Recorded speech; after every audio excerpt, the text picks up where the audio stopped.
सोचो कि तुम एक ऐसी जगह पे हो जहाँ सूरज ढलते ही हवा अपना रंग बदल लेती है, जहाँ के लोग 200 साल पहले ही एक साथ गायब हो गए थे। और कहते हैं ये गांव इतना श्रापित है कि जो भी यहाँ रात को रहता है उसके साथ कुछ अजीब होता है। रात को अगर कोई श्रापित गांव में रुक जाए तो सुबह तक उसके साथ दो चीज़ें होती हैं। या तो उसका दिमाग अंधेरों में घुल जाता है और वो पागलपन की गलियों में खो जाता है, या फिर खुद भी इस मिट्टी में समा जाता है, बिल्कुल उन्हीं लोगों की तरह जो 200 साल पहले ही हवा की तरह गायब हो गए थे। अब सवाल ये है, इस श्रापित गांव का पूरा सच जानने के बाद क्या तुम एक रात के लिए यहाँ रुक पाओगे?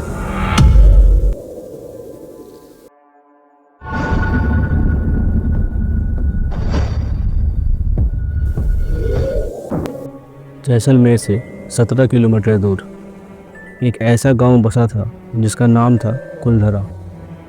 एक समय था जब यहाँ पालीबर ब्राह्मण रहते थे, बड़े ही समृद्ध, सुखी और अपने खेती व्यापार के लिए मशहूर। उनकी हवेलियों में रंग था, रौनक थी, संस्कृति की रोशनी थी।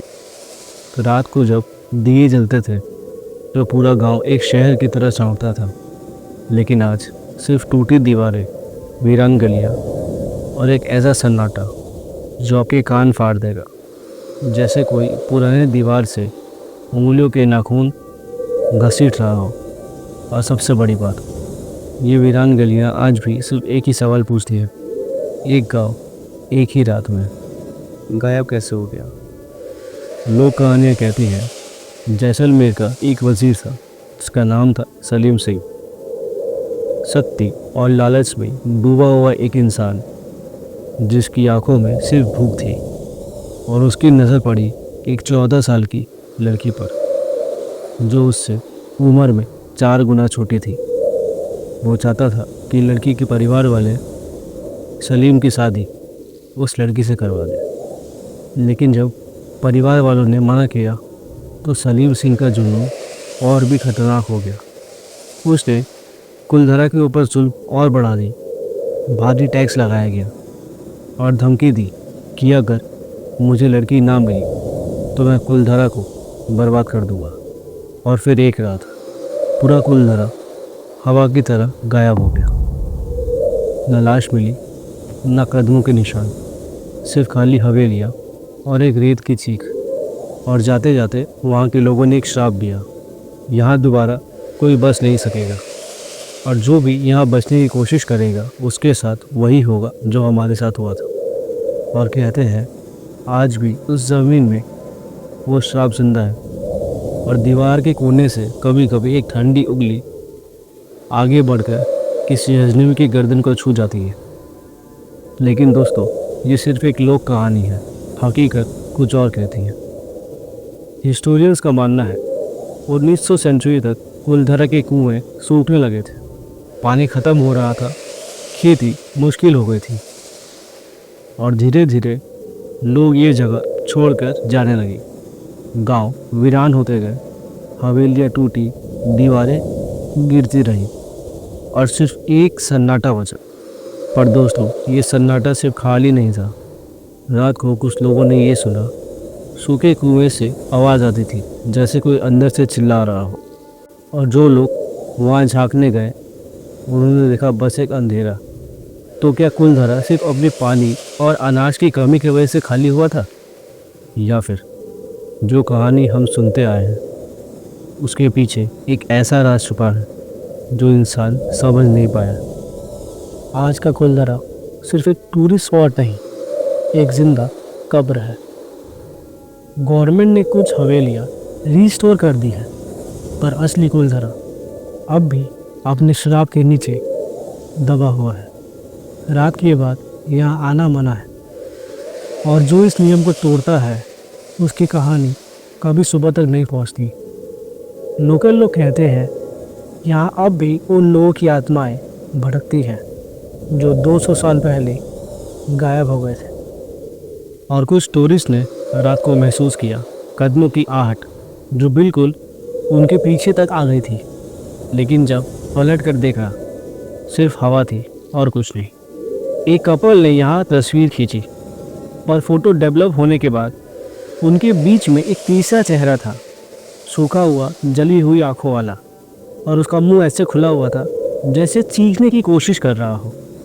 और सबसे डरावनी घटना, एक टूरिस्ट ग्रुप ने बताया कि उनके एक दोस्त को रात के वक्त किसी ने ज़ोर से खींचा। सबने समझा कि वो अंधेरे में गिर गया है, पर उसके कंधे पर बाद में 4 गहरे नाखून के निशान मिले, जैसे किसी ने अंधेरे में उसे दबाकर खींचा हो। आज भी फूलधरा का सन्नाटा बस एक सवाल पूछता है, क्या तुम यहाँ रात बिताकर सुबह तक जिंदा वापस लौट पाओगे? सिर्फ टूरिस्ट ही नहीं, कुछ लोग यहाँ अपना सच ढूंढने भी आते हैं। कुछ साल पहले एक लोकल न्यूज़पेपर की टीम, रवि, आकाश, नेहा और सान्या, निकले थे कुलधरा की असली कहानी रिकॉर्ड करने। उनका प्लान था दोपहर तक पहुंचकर फोटोग्राफ्स लेना और लोकल से इंटरव्यू इकट्ठा करना। लेकिन रेगिस्तान की राहों ने उनका वक्त निगल लिया, और जब वो फाइनली कुलधरा के गेट पर पहुंचे तब तक सूरज डूब चुका था। धुंधली सी रोशनी में खड़ी वीरान हवेलियाँ जैसे उनका इंतज़ार कर रही थी। एंट्री करते ही मोबाइल सिग्नल्स अचानक गायब हो गए। फिर महसूस हुआ हवा अचानक से भारी हो गई है, और उस खामोशी में ऐसी गूंज थी जैसे कानों के अंदर दर्द बढ़ते। रवि ने धीरे से कहा, गाइस, ये जगह नॉर्मल नहीं लग रही। नेहा ने कैमरा उठाया और क्लिक किया, और फ्लैश के 1 सेकेंड के लिए सब ने देखा एक सफ़ेद परछाई हवेली की जली हुई दीवार पर खड़ी थी। और फिर वो परछाई धीरे धीरे हवा में घुल गई, जैसे कुछ था जो छुपकर उन्हें देख रहा था। वो अंदर गए और इधर उधर की फ़ोटोज़ लेने लगे। एक पुराने बंजर मकान के अंदर उन्होंने अपना कैम्प बनाया, ट्राइपॉड, स्लाइड्स और कैमरा सेट किए। पहले तो सब नॉर्मल लग रहा था, सिर्फ हवा की छींक और कभी कभी मिट्टी गिरने की आवाज़ आ रही थी। लेकिन जैसे जैसे रात और काली होती गई, कैमराज ने वो चीज़ें रिकॉर्ड करनी शुरू की जो उनकी आंखों से कभी नहीं दिखता। बिना इंसानों की कदमों की आवाज़, अपने आप बंद होते दरवाजे, और एक औरत की हल्की सी ठंडी हंसी।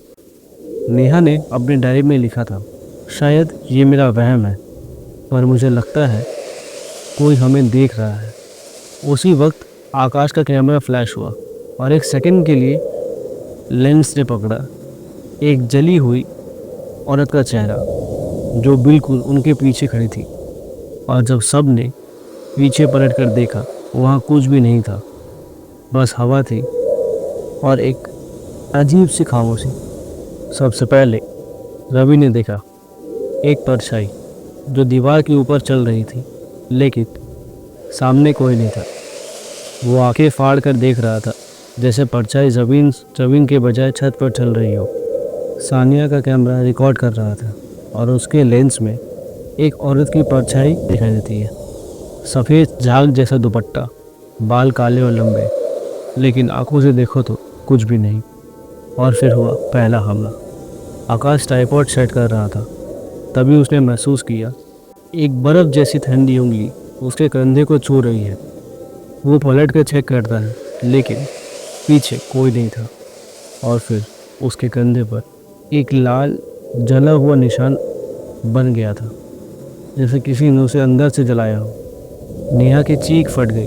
उसने हवेली के कोने में एक लंबी औरत को खड़ा देखा, सफ़ेद कपड़ों में, बाल घुटनों तक लटके हुए, और चेहरा पूरा अंधेरे में। उसने टॉर्च उठाई, रोशनी उस पर पड़ी, और पलक झपकते ही वहाँ बस मिट्टी थी, जैसे वो औरत ज़मीन में घुल गई हो। कैमरास ग्लिच होने लगे। फुटेज में उनके पीछे 5वां इंसान खड़ा दिख रहा था, पर वो लोग तो सिर्फ 4 थे।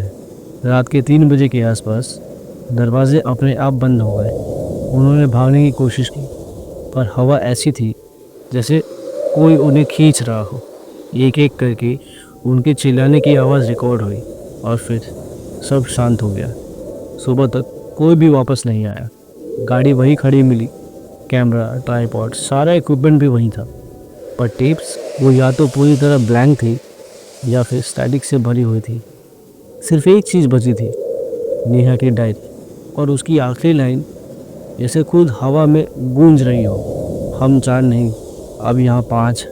और फिर एक अजीब सी ठंडक छाई, जैसे डायरी से कुछ अंधेरा निकलकर रूम के हर कोने में फैल गया हो। रूम की परछाई हिलने लगी, हवा ने दरवाजे और खिड़कियों को ज़ोर से हिला दिया।